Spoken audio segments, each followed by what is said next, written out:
In this video, I'm going to do an example of calculating Gibbs free energy and equilibrium constant from the electrode potential.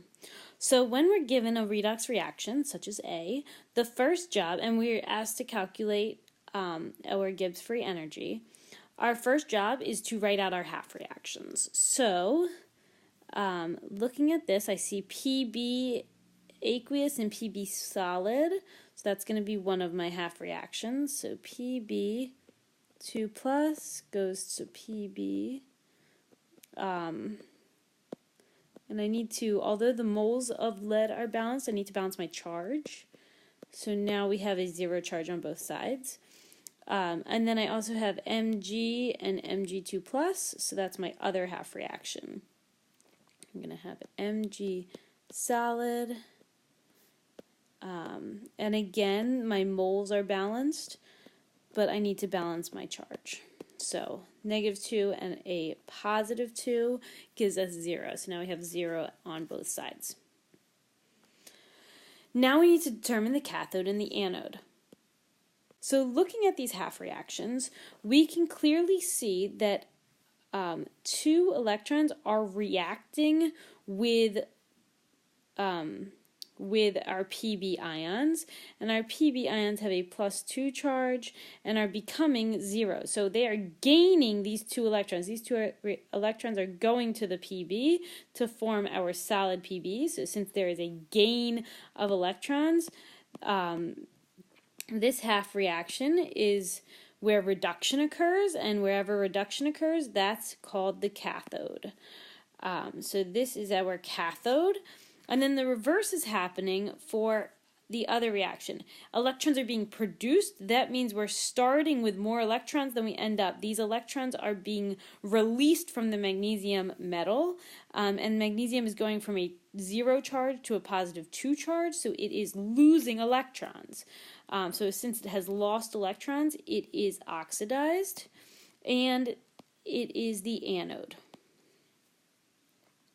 Now we need to calculate our E cell.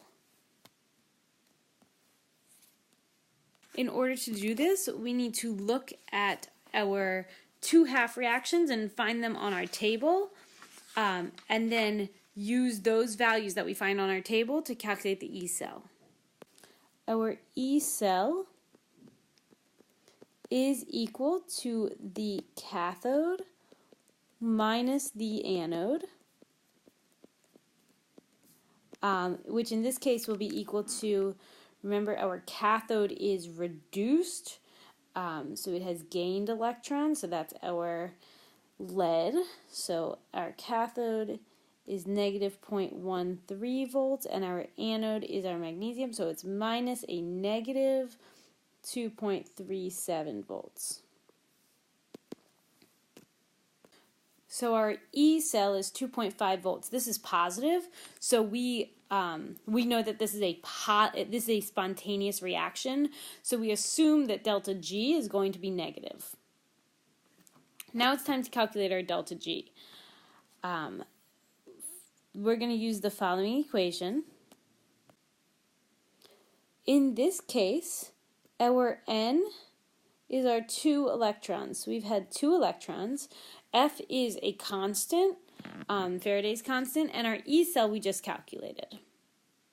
So when we plug in these values, we should get delta G is equal to -482,425. Let's see what unit we are left with.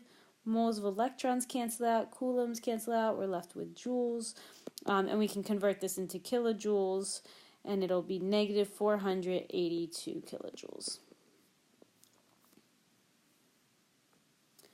Now we need to calculate the equilibrium constant for this reaction. So we're going to use the following equation, and again we are really just plugging in constants. So we already know that our E cell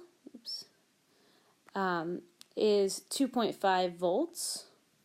So we know 2.5 volts will equal R. For this R, we're again going to use the R that has joules, because remember, volts is the same thing as joules per coulomb. So we need similar units on both sides. So that's going to be 8.31 joules at 298. It doesn't specify. Yes, it does specify. 25 degrees Celsius, so 298 Kelvin, all over N, which is our 2 moles of electrons from here. And F, Faraday's constant. So again, 96485 coulombs per mole of electron times ln of K. So I'm just going to simplify this. I'm just going to put all this in my calculator. I want you to notice that moles of electrons cancel, and oops, this should be joules. Our R unit should be joules per Kelvin mole, and our E cell, standard E cell, that standard means also per mole. So kelvins cancel out, and we're left with joules per coulombs times mole, which is what we want to be left with. So when we plug all of this in, we get 2.5 joules per coulomb times mole is equal to 0.0128 joules per coulomb times mole times ln K. So we're going to divide by both sides to get ln K alone. And we get 194.8 is equal to ln K. So to solve for K, we raise everything to the E power. So then we get 4.03, actually 2 sig figs. Our voltage is in 2 sig figs. So 4.0 times 10 to the 84th is equal to K. So this is obviously a very spontaneous reaction. K is very large.